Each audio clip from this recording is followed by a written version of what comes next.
Hey, we're live on Behind the Bits. It's a podcast. You listen to it. Hey, I'm doing this 2 days in a row. This is pretty cool. I'm really stoked to have my guest with me today. It's Mo Alexander, who I'm sure you know, and if you don't know, you're going to get to know him.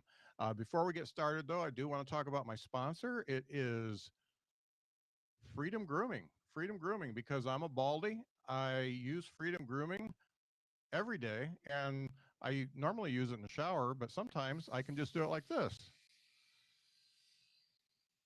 See that? No nicks, no cuts, close shave, no 5 o'clock shadow, better than a blade. Let me tell you, it's good stuff. Freedom Grooming. And if you want 10% off your order, go to freedomgrooming.com/ambassador and put the code behind the bits podcast, all one word, and get 10% off your first order. And they got other great stuff. They got the head and body wipes. I'm going to talk about that tomorrow on my Instagram, and they're great. They're big. They're big. I got a big head, so wiping off my head with those little tiny wet naps doesn't work. It's a big old thing that I could use it as a scarf if I wanted to. But I'll show you that tomorrow. I'm stoked. But let's bring out our guest today. So Mo Alexander, you know, has a new album out called Mo Possum Blues that was number one on iTunes, ahead of some other big names for longer than most comedians are number one on iTunes. So that's very good. I got to listen to the album and I listened back through it today, and I am really stoked to talk to him. I did see him live once years ago, but I was a little under the influence when I saw him. So I remember it was funny. I don't remember how, but it was really good. So I'm going to bring up right now. It is Mo Alexander. Mo, how Hello, are my you man. How today? are you? Great, great. Hey, I got to tell you, this new album is just great front to back. Thank you so much. Thank you Yeah. so much. We worked really hard on the stupidity for that album, and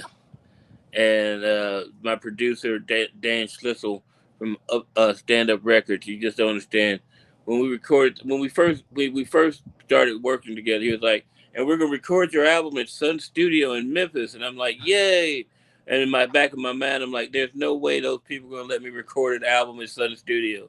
And he worked it out, and he did it, and it didn't even become real to me till the day before we recorded it because because when I walked into the back when I walked into the engineering room through the back door, and I stood in there like I am not supposed to be in here. This is awesome. So yeah, Yeah, yeah. Do you feel the history when you're in there? you do. You could. I was like, because I'm a comic and I'm a weirdo. I'm like, oh, and they were like, and this is the spot Elvis stood on. You get this little X that I recorded. Uh-huh. In. That's where you record right there on the X. Yeah. But I'm a comic and I'm like, so where did Ike first slap Tina? Tell me that part. And they were like, you need to leave. I'm like, come on. I tell you, when I moved down here to Huntsville, one of the first things I wanted to do was go to Muscle Shoals Studios, and Right. I went in there, and it's like Sun. It's a tiny little studio, but the history just seeps out. And I was there with what looked like a rich guy and his sons, and this guy and my wife's with me, and this guy is just talking about everything he knows about the Rolling Stones and Linda Ronstadt and Steve Winwood and all that kind of stuff. And I'm not saying much. And when I get talking about music, I can go a lot because I love music. Right. And my wife's like, "Why aren't you saying anything?" I'm like, "Okay, this piano is the one that Steve Winwood played on Low Spark of High Heel Boys. This piano right here. I am staring at this piano and I'm just feeling the history come up.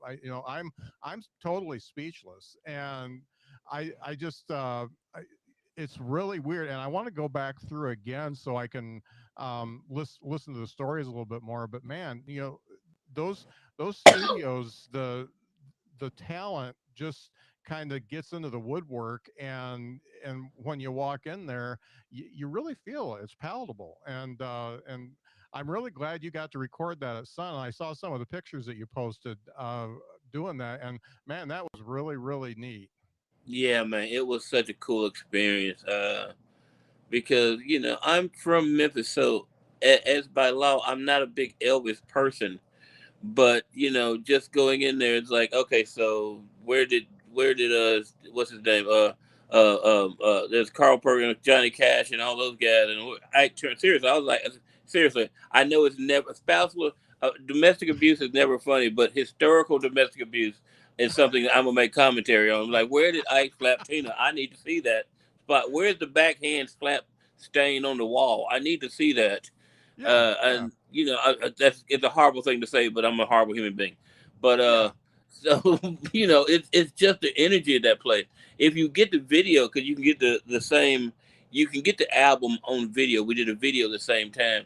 It's on Vimeo, and you can order that. And we the opening of the video is me walking past all the historical music places in Memphis. Like uh, there's Jack's, which is right down the street from my house.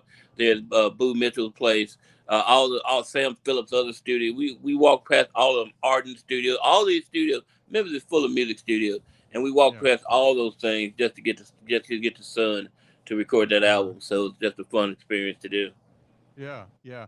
Now, you mentioned talking about subjects that most people don't talk about, and your album really covers a lot of those subjects. I mean, you got racism, you got Trump, you got school shootings, you got all of it, and you do it in a way that so it's very direct. I mean, some people dance around it and some people use some subtlety, and yet you're really direct and you get away with it. And Yeah, because I'm honest about it. That you can be honest about something and make fun of it, and it's gonna creep some people out that I'm doing it. But if you listen to what I'm saying, I'm not saying anything truly horrible. mm, Okay, so I am. But it's all necessary to make changes on the planet because if you don't want to address a topic, you're never gonna fix a topic. And if I can make you fix a topic through laughing about it and seeing how stupid certain issues are on this planet, I'm doing a good job. yeah, yeah. And I think that you've been doing this long enough. I mean, you've got so many albums out. Was your first album 2006, or did you have one before that? Oh, I had one before that. I had one that you can't get anymore called the Mo Files, and it was like my very, very, very first album in Uh-huh. like 2000. And yeah, you can't get that one anymore. But that's when I was still nice and friendly and not. If you have a copy of that, hold on to it because it's a, collector's item because I'm actually pretty clean back then. Yeah. And that's one of the things I wanted to talk about. How did you go from the comedian you were, the nice, easygoing guy, to being more of a hard-hitting social commentary guy? What type of a journey was that for you? The world got dumber, and I still live in it. Yeah. The world got more stupid, and I had to make fun of these things. I mean, you gotta understand, even when I had the clean album, I still was trying to hit people in the face with funny. But like Uh-huh. back in the day when like a year into me starting comedy, I threw away my comedy notebook because I ended up catching a HBO special of Bill Hicks, Uh-huh. Revelations, and I sat there and marveled at what he was doing and just threw away my notebook. Was like, oh, if you can be this honest and real, why can't I do that? And it took a few years for me to get that way, but Uh-huh. I had to start talking about the stuff that really bothers me, or Uh-huh. the stuff that happens in my life every day. Um, my albums are like 99% real stuff that I make 100% funny, but it also involves my life versus the world life. Mhm. Mhm.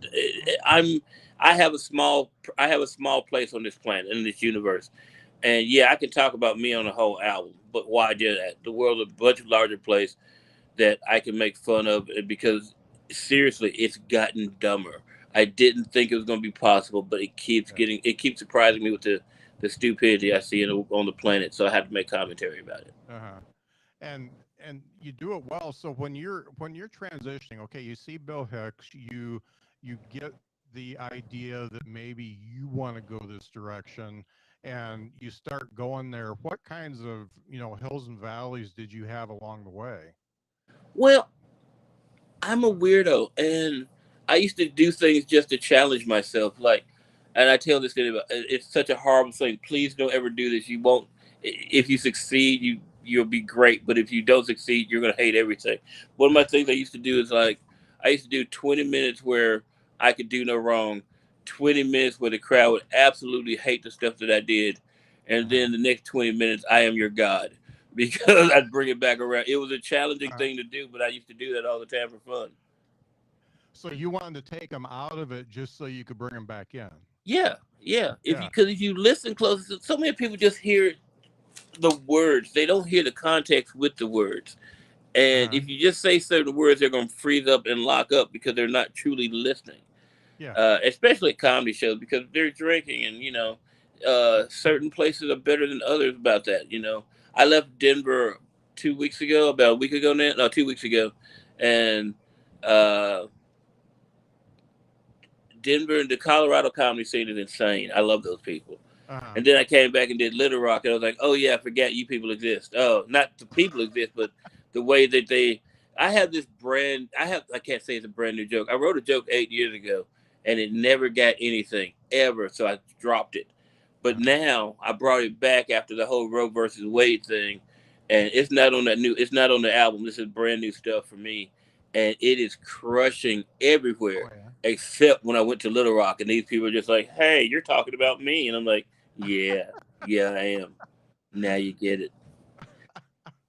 And it's funny, I'm a extremely liberal guy, like on the edge of being a socialist, but it's funny how, people that are super conservative, some of them get it. And some of them know that if you're poking fun of them a little, they roll along with it and they like it. But Hmm. all it takes is one to get pissed off, and then they can turn the whole crowd. Yeah, pretty much. But usually that one person, because I'm going to diffuse the situation. I'm going to make fun of that. I'm going to find something in the moment to make fun of Mhm. to show him or her, why they're wrong about being mad about anything. Um, because first of all, you're at a comedy club. You don't have to agree with me. We don't have to agree about anything.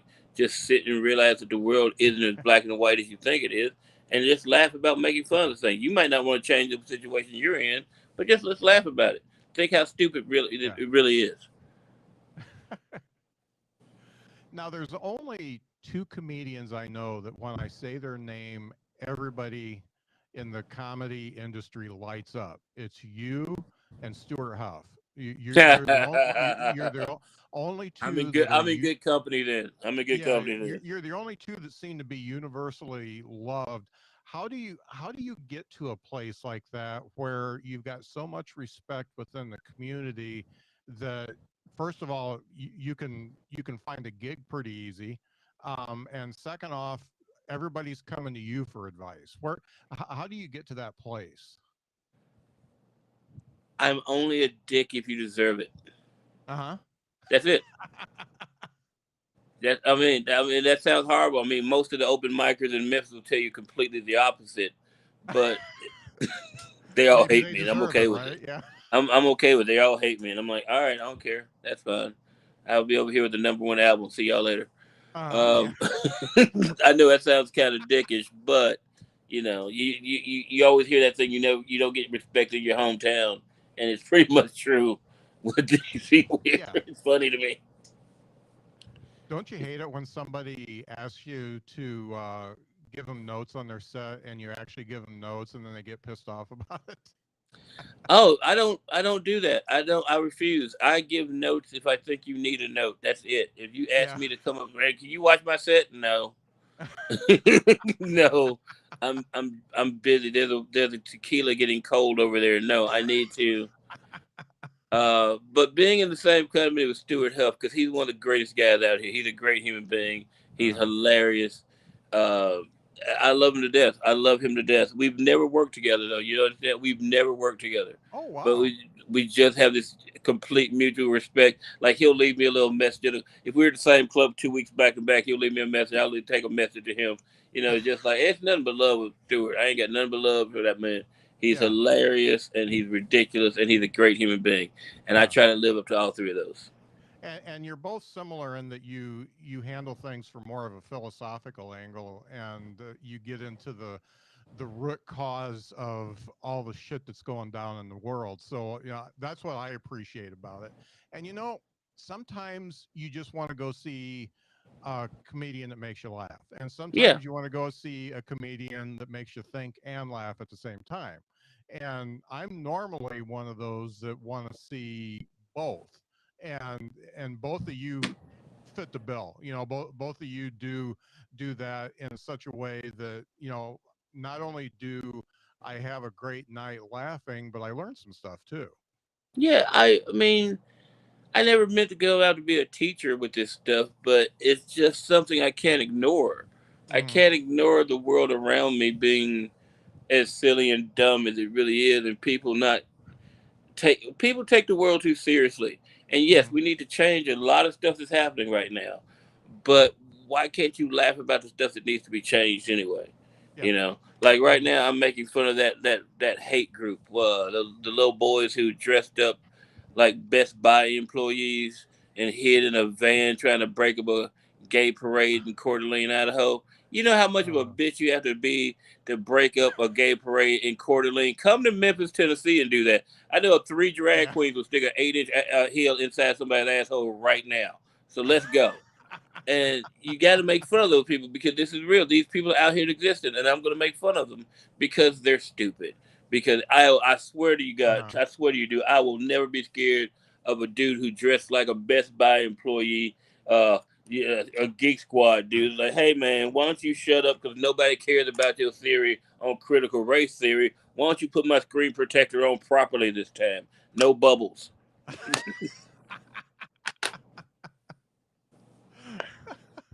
I love that. I love that. Thank you. Now, It's now just. you've been. Go No, ahead. go ahead. No, go ahead. I'm sorry. You you've been in this long enough that you've probably seen good and bad times. Have you ever been to the point where you thought, okay, I'm just going to hang it up? Yeah, I mean, yeah, there has been some serious. I mean, not in the past 2 years, but I mean, even during COVID, when everything locked down, and I lost, so many. We all lost gigs. We lost Hmm. every gig for a long time, and I did so many Zoom shows, and I think I made like $20 off of Zoom shows total. Um, but it's been a long time since I want to quit and give everything up. There come times where you kind of want to do. Um, I mean, I've had hell gigs. I've had checks bounce on me that has screwed my entire personal economy up for months. Hmm. Yeah, I've had every bad thing you could possibly happen in comedy has eventually happened to me at some point, and you either get past it or you just crawl up in a ball and die. And I Yeah, already died, and I don't like that, so I'm not crawling up in a ball and doing it again. you So sure I'm still did. here and I'm still Yeah. fighting for my you know, my next level. I'm trying to level up. Everybody thinks I'm at the top. I mean, I'm not at the top. That's Chappelle and Rock and everybody. And I'm at a weird space because yeah, I'm headlining. I'm getting into even better clubs now, but Hmm. I'm not close to being done yet. The next album is going to be so much more ridiculous than this one. Well, I'm looking forward to that. But because this one's good, and I I think you appreciate it. know that. Yeah. I haven't So, even listened to it. I haven't listened to it since the first cut. uh, I haven't listened to it since the first cut because I'm just like I don't like listening to myself after I've done the material already. I'm just like yeah, yeah. I'm done. So So here, when just you, so when you put together an album and all that material is out there, is that material dead to you? Do you it's start not weaning dead off of it? yet. It's Okay. not dead yet because I'm just now starting to write the new hour Hmm. because I'm bored what happens is, um, you know, COVID stopped everything because you couldn't go hang out, and I get a lot of my material by hanging out, Yeah. going places, going to do things, and finding situations. I watch a lot of news, but the news was just January 6th and Trump and all that. So now I'm starting. The album's out now, and I already have a new 20 minutes that I really enjoy. I Mm-hmm. really enjoy. So, and that's the quickest 20 minutes I've ever. That's why I go to. That's why I go to Colorado every year for like a month, because I do. If there's 30 days in a month, I'm gonna end up doing like 27 shows, Uh-huh. and in 27 shows, you're gonna get some new stuff if you really want to, Yeah. and that's what Yeah. happened. So I went out there and got like 20 new minutes of material. Uh-huh. I just got booked to headline the Comedy Works in downtown Denver for September 22nd through the 25th, which is amazing and makes me incredibly happy. And Great. yeah, so I'm working new stuff now. It's not dead yet. A lot of it will be dead, like the possum story. I'm trying not to do anymore because I now do have my own personal possums, and yeah, I'm just trying to get rid of that story, and stuff will drop off as new stuff drops in. So the Right. next 3 or 4 weeks, if you have the album, you'll hear about 40% of the album again, plus about 60% of new stuff. Oh, cool. Cool. Now, you've always you seem to have a goal in mind after the album's out. So after the album's out, it's get ready for the next album. How Yeah, long have you been on that cycle where, okay, I got a good hour, I need another good hour, and what what do you have to do to get that hour? What, how much time is involved? How much, what kind of writing do you have to do? Because I know, me, I'll write 10 jokes and only one of them is going to even make it to the open mic. right. Yeah, it takes you. It used to take me like 2 years to write a new hour. Hmm. Uh, but with 20 minutes already right now, who knows? Because I'm literally not turning down gigs. Normally, I would Yeah. turn down gigs. I left Memphis June 14th this year, and didn't get back till Saturday. So I'm just traveling. I won't.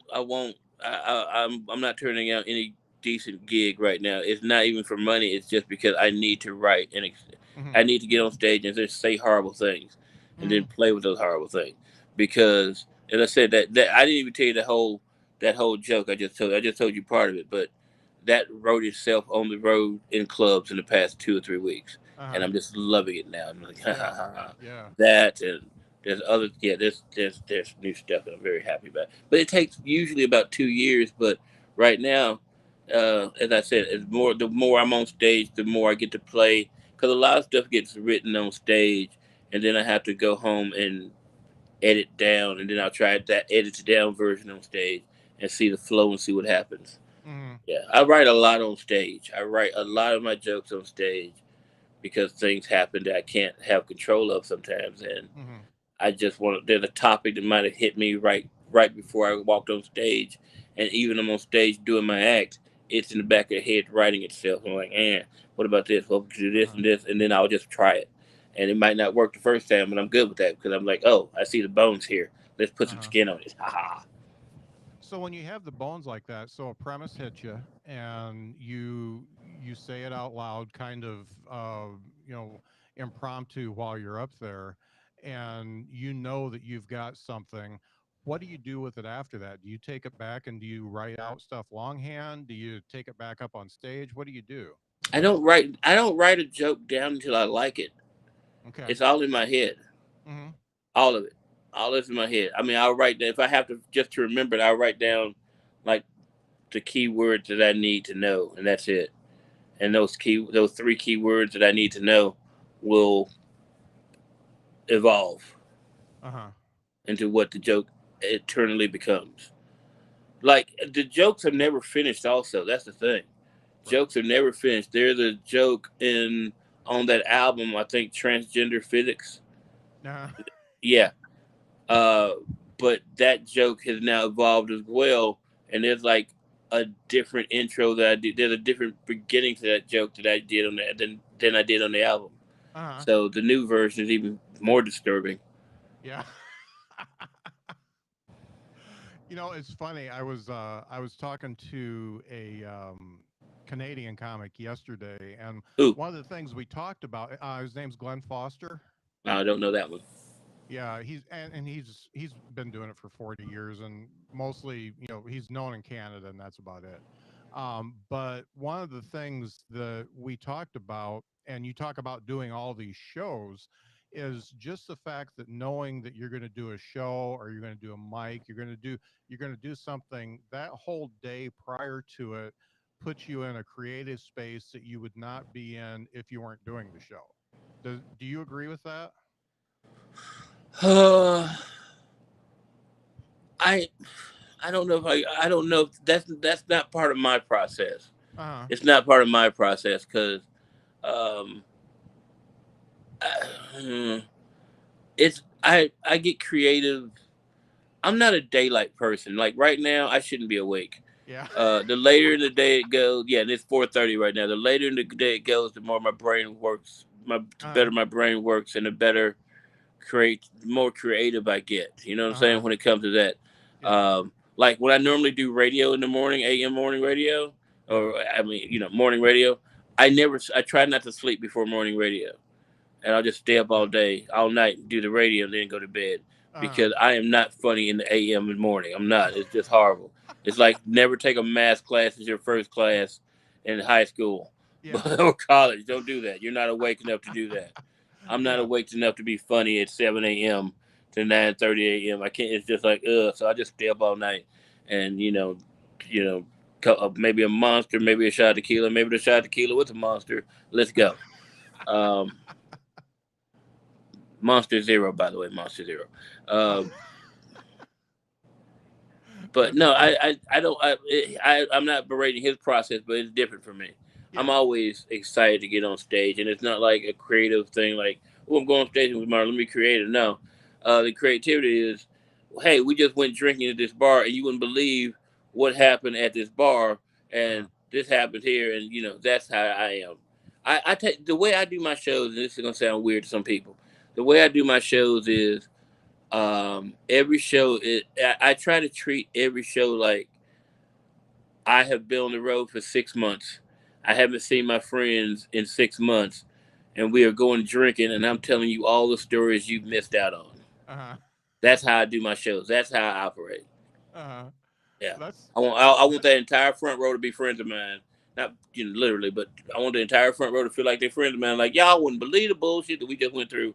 Let's go. Uh-huh. Yeah. Uh-huh. Yeah. That I like that. And one of the things that and I'm totally a comedy hobbyist, but one of the things that killed me, and I don't know if this zapped you, but my creativity just went to hell during COVID. I had a real hard time writing anything. Did you go through that? Yeah, I mean, because there was nothing to do. You could only sit in your house for so long. I mean, I had another thing I was doing. I was fixing up laptops for kids who didn't have laptops Hmm. because I'm a tech nerd in my spare time. Hmm. So I was doing that. But when they only wanted to do Zoom shows. I mean, I did something like 300 Zoom shows and never had pants on. So Yeah. that's the way I did my. I mean, I'm not Yeah. wearing pants right now in this interview, but you didn't need to know that. Um, but seriously, there is nothing to write about. How can I? I mean, the stuff that I did, I've thrown away already because it's useless. I don't want to go back and do that. I mean, Hmm. I throw away so much material that there's so much throwaway stuff that I can write. It's just like, 10 minutes. Here you go. I'm done. Yeah. Let's write something else. And you know, that's why I'm happy with this 20 minutes because I can tell these are keepers. These aren't throwaway jokes. Uh-huh. These are keepers that are going to upset some people. Yeah. Yeah. Yeah. Yeah. Now you've been doing this long enough that you have seen, you know, the ebbs and flows of stand-up comedy. How do you feel, and this is kind of a two-part question, how do Okay. you feel comedians have changed in since you started, and how do you feel audiences have changed since you started? You're really trying to get me in trouble on this podcast, aren't you? No, hey, it's you say what you want to say. My my audience is very forgiving. Now I do get in trouble when I talk to a conservative person sometimes, but I give everybody equal time. So so, so there you go. Oh God, there is a lot of mediocrity in comedy clubs right now that I Uh, see. A lot of it. A lot of it. People, there are. Oh God, you really get me in so much trouble. Uh, these quote unquote. Oh, don't do it, Mo. Don't do it. Don't do it. There are uh-oh. certain people who call themselves comedians on certain video websites that only have what they've done on those certain video websites, Uh-huh. and they're not comics. But because they have a million fans, they still can draw. And they come on stage, and you're just watching them do like, oh, you're doing a Kevin Hart bit. Oh, you're doing a Kevin Hart plus an Adam Sandler bit from a movie. Oh, oh my God, you just put Dave Chappelle behind a Dave Attell bit. That's brilliant the way you steal. That's brilliant. You suck, and I hope you die. Um, that's how comics have changed. There've always been shitty comics. That's not a thing. That's not new. Yeah. There's always been a hack or somebody who's stolen jokes. But now those stolen jokes, it used to be like, oh, you stole jokes and no one knows about it because you're a nobody. But now it's like, oh, you have a million followers and you just sold out a room by doing other people's jokes that they didn't see you do because you tried to do sketch comedy on an app. Ugh. All right. Anyway, and audiences are always the same. There's always one drunk person who you're gonna have to deal with. Here's the difference. Now they're a bit more entitled and think they have a right to share with you their opinions of your material. Yeah. I didn't ask you to jump in my joke, ma'am, and don't you go trying to tell the management that I hurt your feelings, because they're gonna tell you, "Shut up. We know what Mo does. You pissed him off. You get the you get the consequences." You know, don't come to us saying like, "I was offended." Good. He'll be back in 2 months. Just bring, whatever. Mhm. Yeah, there are people. That's why people are walking on stage and trying to slap comics. They think they're entitled to their opinion at a comedy club. No, sit down and laugh at the designated laugh points. You can tell those because other people won't be folding their arms. They'll be laughing at those points, and you're upset because you're insecure. So sorry about that. Yeah. Now, in talking about comedians, one of the things that I see is that there are some good ones almost everywhere you go now. Hmm. There, I mean, the percentage is smaller, but there's some and they can do anything from slapstick to crowd work to whatever, and they're really good, but they don't know how to take that next step. So Right, they've got the talent, but they don't know what to do next with it because they don't have the business acumen. what right. what kind of advice would you give somebody that you see, hey, you're good, you've got a great 20 minutes, 30 minutes, you could be featuring and growing, but you're still hosting at the home club? Those people are too scared to leave their comfort zone, and you gotta leave your comfort zone Hmm. to do this. Hmm. I met a woman a couple weeks ago in Lincoln, Nebraska. They just threw her on my show. She was just doing a guest, but no, she didn't do it. She actually, she was my opening act, and her name is Carmela Anderson. Hmm. And as soon as she walked up the stage, I went up to her and cursed her out and said, "Bitch, you need to cancel. You need to quit your day job right now. What is your problem? Quit your uh, goddamn day job. You're yeah. too funny to be here."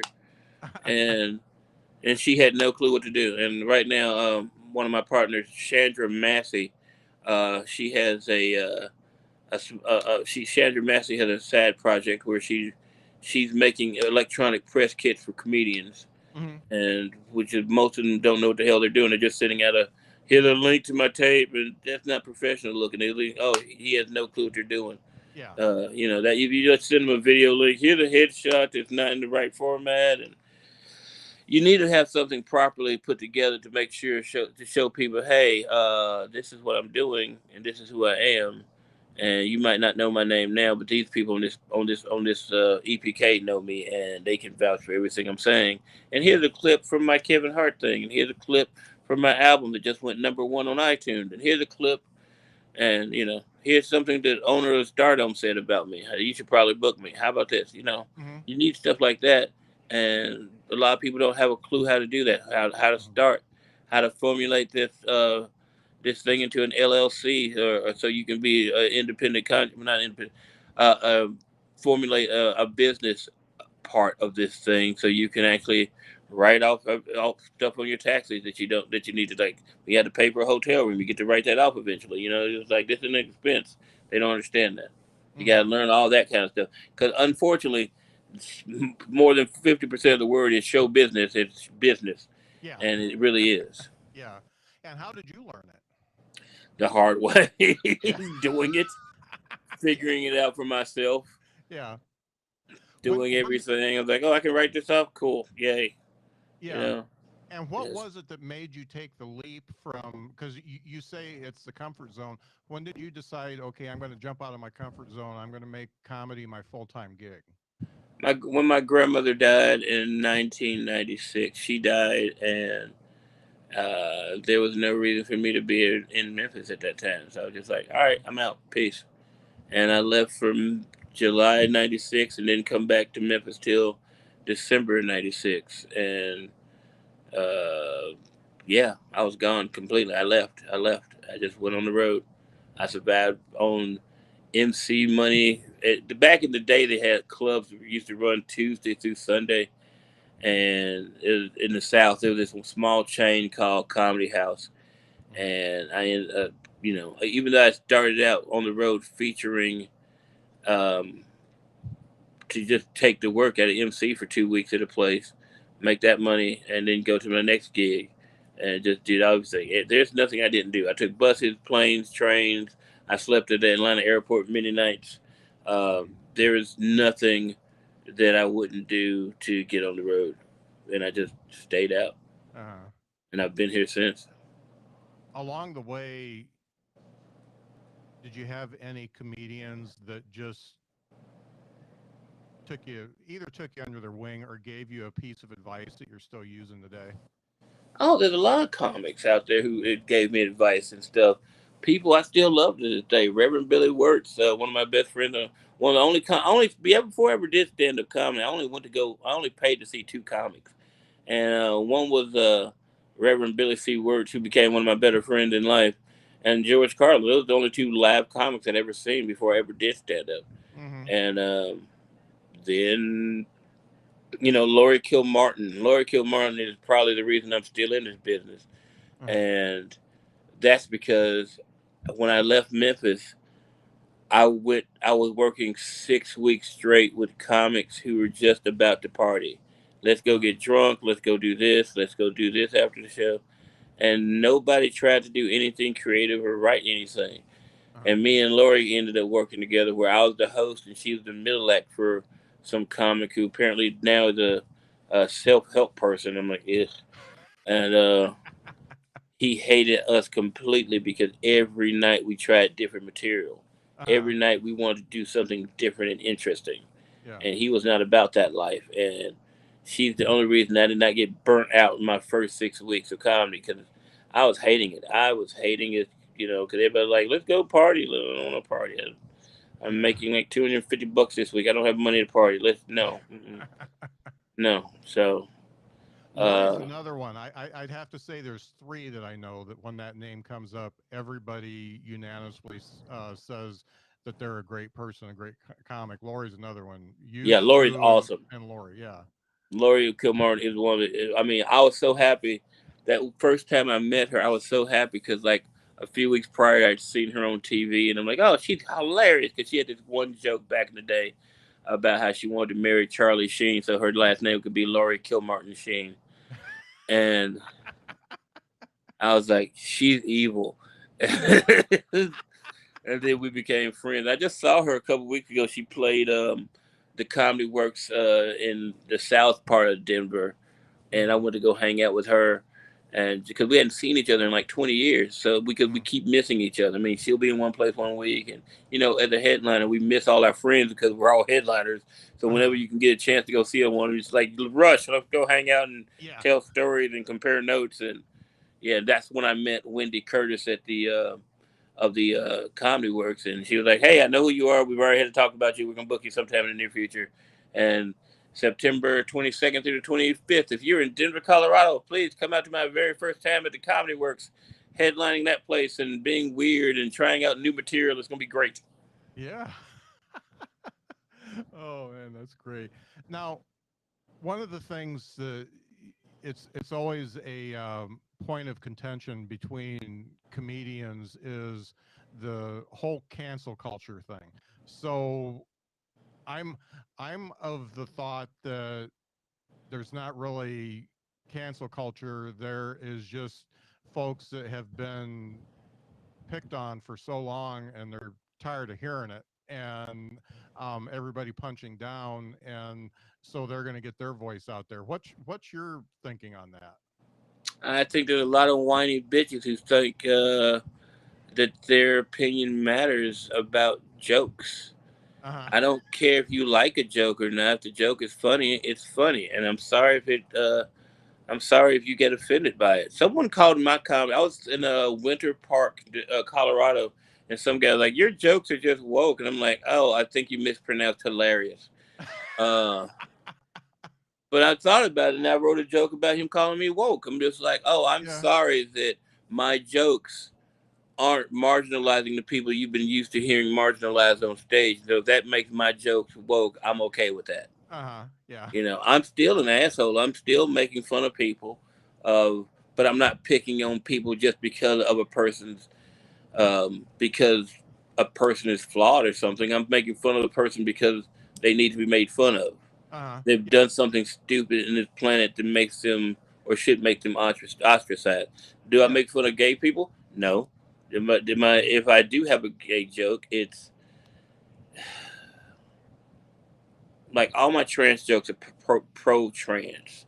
Uh-huh. All my gay jokes are not against gay people. It's just sometimes there might be an observation about one. Uh-huh. Like I can't even do it. I'm not gonna give that joke up right now. But yeah, I don't hate anybody in my comedy unless you're full of hate, and Uh-huh. then I will berate you people.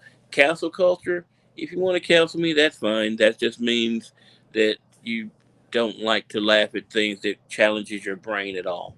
Uh-huh. That's me Now, though. I yeah. understand some people don't like, I got people mad at my trans joke before they even heard the trans joke because it's a trans joke. Yeah. And there was a bunch of people, there was a couple of trans people in Indiana, like, I don't think that joke is funny. I'm on your side. Yeah. What's the problem?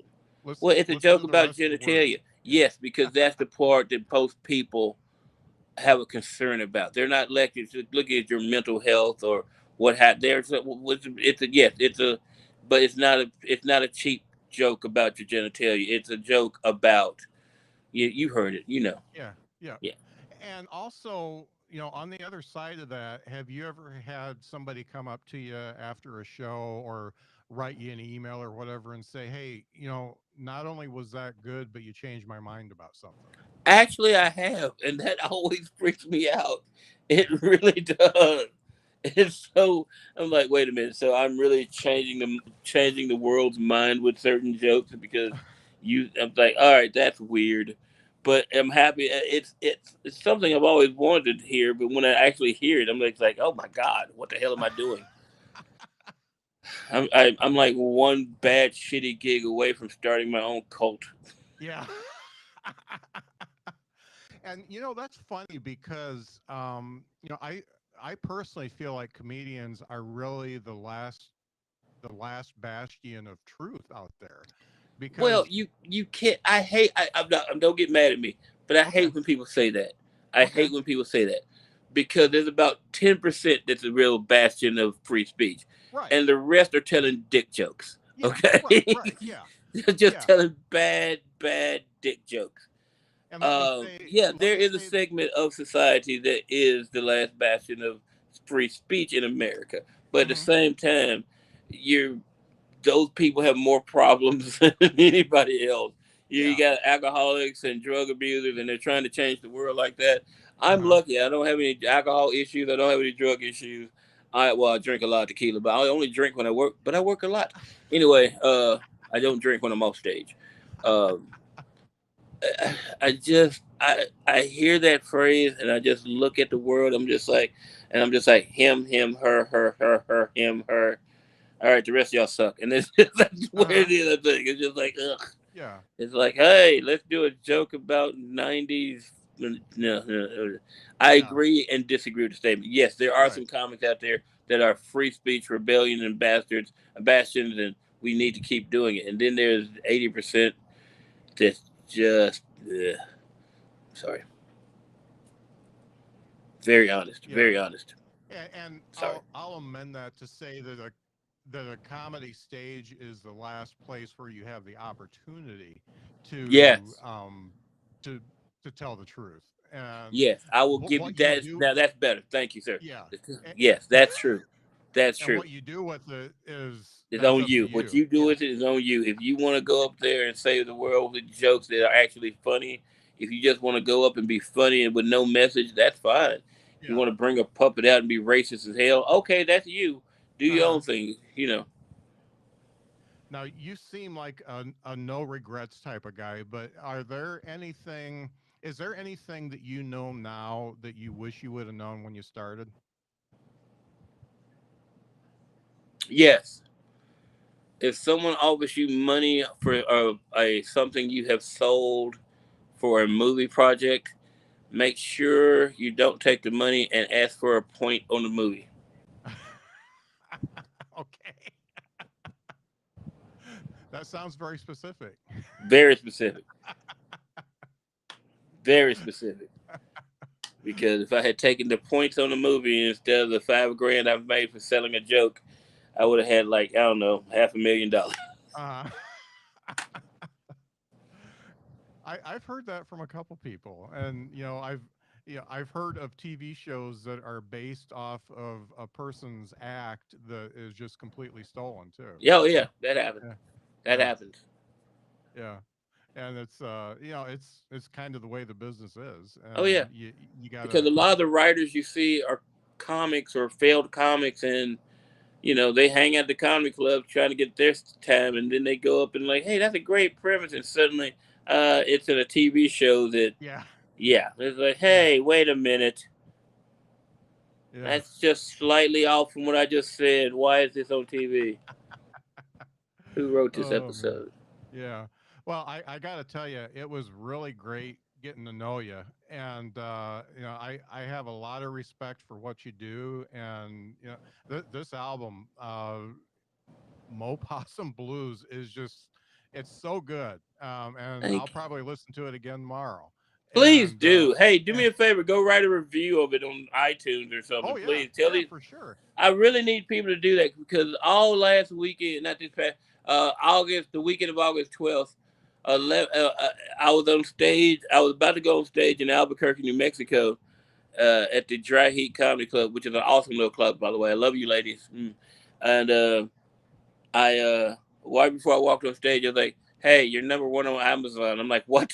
What are you telling me? It's not supposed to be out till tomorrow. Why am I number one on Amazon right now?" And I was like, and then right before the second show, it's like, "Hey, you're number one on iTunes." I'm like, "What the hell is going on here?" I'm just freaking out. I mean, so I Yeah. apologize to anybody who had to sit through those Thursday night sets because I was freaked out real bad that I was number one on two different things, and I Yeah. was number one all weekend. I was like number one all week on Amazon. Uh I was huh. like number one all weekend on iTunes that weekend. I'm just like, this is crazy. Then I Yeah. fell off and came back. I was number five. I'm like, what the hell is going on? This is weird. This is weird. Why am I? What's happening? And yeah, I'm like, all right, cool. Yeah, well, you definitely deserve all the success that you get. Thank you, sir. Thank you very You much. I've been you've working definitely, hard. Man. I've been working yeah, hard for a long time. and you're very inspirational to everybody I've talked to that's met you. So you stuff stuff by osmosis just kind of comes off of you, and I think it makes other comedians better because of it. I would hope so, because if I can make other better comics, that makes me happy. Yeah. I mean, I don't. If somebody comes up and is like, juggle and say, I was inspired by Mo Alexander, I'm just gonna kill myself. Don't do that. Like, if you write a very complicated joke involving math and Stephen Hawking and something else, I'm like, all right, that's fine, that's valid. All right, thank you. I appreciate that one. Oh, that's great. And folks can find you on slapthestupid.com. Is there any other socials or anything you want to talk about? Yeah, the socials. Hey, please, everybody listening to this podcast, go and follow me on Instagram, which is Mo Alexander. My name is M.O. Alexander, okay? That's the same thing on Twitter. On Facebook, it's a comedian Mo Alexander, because they wouldn't let me have the other thing I really wanted, but comedian Mo Alexander. That's my fan page. Basically, if you type in M.O. Alexander, you're going to find me. And also, you got slapthestupid.com up, but that's a redirect, but the actual site is moalexander.net. But slapthestupid.com works still too. It's the same site mirrored. Okay. Yeah, it just reads a little different in the thing, in the analytics. But all my shows are up on the website. If you're on Twitter, you can actually just go to my Mo Alexander Twitter account, and it usually has where I am that week in the name. It's like Mo Bonkers Casino in Tunica, Mississippi at Gold Strike on September 1st. That's what it has. Stuff like that, I promote like that. I learned from Lori. I saw Lori doing that. I'm like, that's a good idea, Lori. You're the brilliant one. I'm stealing this. I'm stealing it, Lori. Yep. I see a few people do that. That's good. Yeah, I'm like, oh, that's beautiful. I have enough space. But yeah. But all the social medias, if you go to M.O. Alexander, that's Instagram, that's Twitter, probably Pornhub. I don't know. Probably Pornhub. I think it's Pornhub. I know. Anyway.